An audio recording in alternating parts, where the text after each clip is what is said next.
नमस्कार, ये आकाशवाणी पटना है। अब आप सीमा सिंह से प्रादेशिक समाचार सुनिए।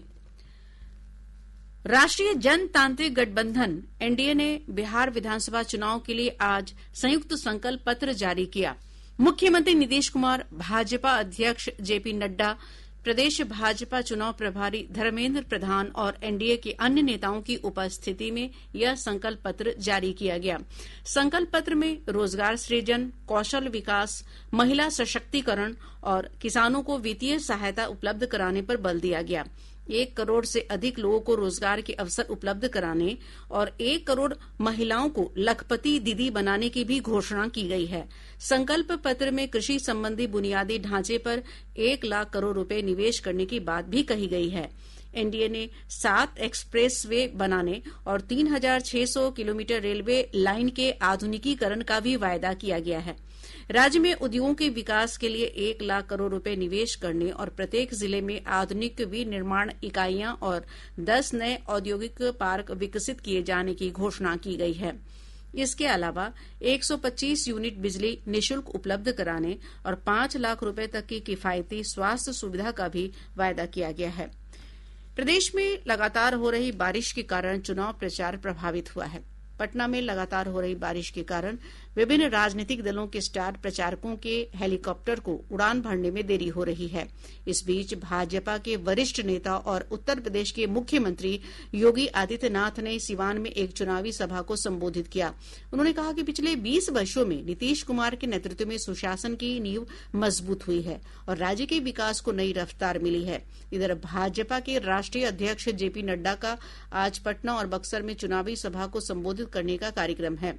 वहीं राजद के वरिष्ठ नेता तेजस्वी प्रसाद यादव जमालपुर, मुंगेर, बेगूसराय और खगड़िया समेत कई विधानसभा क्षेत्रों में चुनावी सभाओं को संबोधित करेंगे। प्रादेशिक समाचार आप आकाशवाणी पटना से सुन रहे हैं। कृतज्ञ राष्ट्र आज आधुनिक भारत के निर्माता, भारत रत्न, लौह पुरुष सरदार वल्लभ भाई पटेल को उनकी 150वीं जयंती पर श्रद्धांजलि अर्पित कर रहा है। आज के दिन को राष्ट्रीय एकता दिवस के रूप में मनाया जाता है। इस अवसर पर प्रधानमंत्री नरेंद्र मोदी ने गुजरात के एकता नगर में स्टैच्यू ऑफ यूनिटी पर आयोजित समारोह में भाग लिया। श्री मोदी ने सरदार पटेल की विश्व की सबसे ऊंची प्रतिमा पर श्रद्धांजलि अर्पित की और देशवासियों को राष्ट्रीय एकता की शपथ दिलाई। श्री मोदी ने इस अवसर पर गणतंत्र दिवस की तर्ज पर आयोजित भव्य परेड की सलामी ली।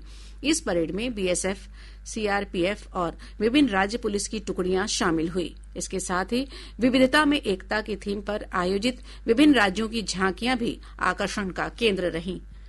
इस अवसर पर आयोजित समारोह को संबोधित करते हुए प्रधानमंत्री नरेंद्र मोदी ने कहा कि उनकी सरकार ने नक्सलवाद और माओवादी आतंकवाद पर निर्णायक और करारा प्रहार किया है। उन्होंने कहा कि 2014 से पहले देश भर के लगभग 100 जिले माओवादी गतिविधियों से प्रभावित थे, लेकिन आज यह संख्या घटकर केवल 11 रह गई है।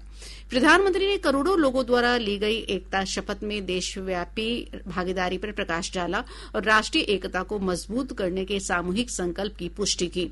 इधर राजधानी पटना में राष्ट्रीय एकता दिवस पर मुख्य समारोह पटेल चौक के पास स्थित सरदार पटेल की प्रतिमा स्थल पर आयोजित किया गया। राज्य के अन्य हिस्सों में भी इस अवसर पर समारोह आयोजित कर लौह पुरुष को श्रद्धांजलि अर्पित की गई।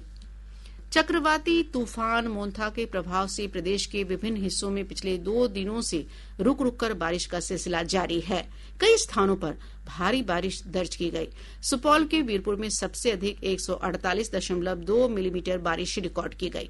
मौसम पूर्वानुमान में कहा गया है कि आज पूर्वी चंपारण, शिवहर, सीतामढ़ी, मधुबनी, सुपौल, अररिया और किशनगंज जिले में कुछ स्थानों पर अति भारी बारिश होने की संभावना है। इसे लेकर ऑरेंज अलर्ट जारी किया गया है। इसके साथ ही आकाशवाणी पटना से प्रसारित प्रादेशिक समाचार का ये अंक समाप्त हुआ।